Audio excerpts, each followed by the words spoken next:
Praise the lord. దేవుని పరిశుద్ధ నామానికి మహిమ కలుగును గాక. అనుదిన జీవాహారం అనే కార్యక్రమాన్ని వీక్షిస్తున్న మీ అందరికీ కూడా ప్రభు పేరిట శుభాభివందనాలు.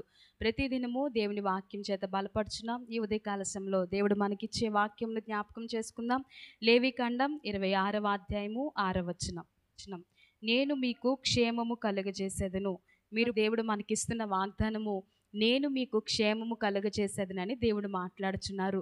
కొన్ని సందర్భాలలో మన చుట్టుప్రక్కల ఉన్నటువంటి పరిస్థితులను బట్టి, మనకు ఎదురవుతున్న సమస్యలను బట్టి మనము చాలా భయపడిపోతూ ఉంటాం. ఎందుకంటే మాకు ఇక క్షేమం కలగదేమో, మేము సజీవుల్లో ఉండమేమో, మా జీవితం ముందుకు కొనసాగదేమో అని అనేక సార్లు భయాందోళనకు గురవుతున్నటువంటి సందర్భాలు మన జీవితాల్లో ఎదురవుతూ ఉంటాయి. కానీ అట్టివారితో పరిశుద్ధాత్మ దేవుడు మిమ్మల్ని బలపరుస్తూ ఆయన ఇస్తున్నటువంటి వాగ్దానము, నేను మీకు క్షేమము కలుగచేసేదనని మాట్లాడుచున్నారు. క్షేమం అనగా ఎటువంటి దుష్టుని యొక్క స్థావరమే కానీ, దుష్టులు వేయుచున్నటువంటి పన్నాగాలే కానీ, దుష్టుని ఆలోచనలు కానీ మన మీదకి రాకుండా కోడి తన పిల్లలను తన రెక్కల చాటున దాచినట్లుగా మన దేవుడైనటువంటి యెహోవా, మన తండ్రి అయినటువంటి దేవుడు ఆయన రెక్కల క్రింద మనల్ని సజీవులుగా ఉంచుతూ, క్షేమస్థితిలో ఉంచుతూ మనకి క్షేమాన్ని కలుగజేస్తానని ఆయన వాగ్దానం ఇస్తున్నాడు. కాబట్టి ఈ ఉదయకాల సమయంలో దేవుడిస్తున్న వాగ్దానాన్ని బట్టి ప్రభుని స్తుతిద్దాం, ఆయన సన్నిధిలో బలపడదాం.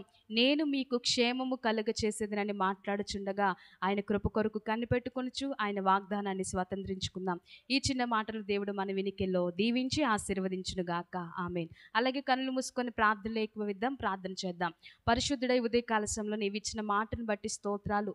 నేను మీకు క్షేమము కలుగచేసేదనని మాట్లాడుచున్నావయ్యా. నిజమే, అనుదిన జీవాహారం అనే కార్యక్రమాన్ని చూస్తున్న బిడ్డలలో ఎవరైతే కలవరము చేత వారికి ఉన్న సమస్యలు బట్టి మాకు ఇక క్షేమము కలగదు, మా అనారోగ్య పరిస్థితులను బట్టి మమ్మల్ని బాగు చేసేవారు ఎవరైనా ప్రవ్వా ఆందోళనకు గురవుతున్న నీ బిడ్డలను మీరు జ్ఞాపకం చేసుకోనండి. వారిలో ఉన్నటువంటి భయాన్ని, వారిలో ఉన్నటువంటి కలవరాన్ని తొలగించిన ఆయన నీవిస్తున్న వాగ్దానమును వారు స్వతంత్రించుకున్నట్లుగా, ఆత్మీయతలో వర్ధిల్లునట్లుగా, విశ్వాసమును పెంపొందించినట్లుగా ప్రతి ఒక్కరి పట్ల నీ కృపను చూపించండి అయ్యా. నీ వాగ్దానమును నెరవేర్చండి. నేను మీకు క్షేమము కలుగచేసేదనని నీవు మాట్లాడుచున్నావు గనుక ప్రతి బిడ్డకు ధైర్యంను కలుగజేస్తూ అందరికీ క్షేమమును కలుగచేయమని ఈ దీనురాలు చేసిన చిన్న ప్రార్థన నీ పాదాల చెంత చేర్చుకొని ప్రతిఫలం దయచేయమని యేసు నామములో అడిగి వేడుకొంచున్నాము తండ్రి. ఆమేన్. అందరికీ హృదయపూర్వక వందనాలండి.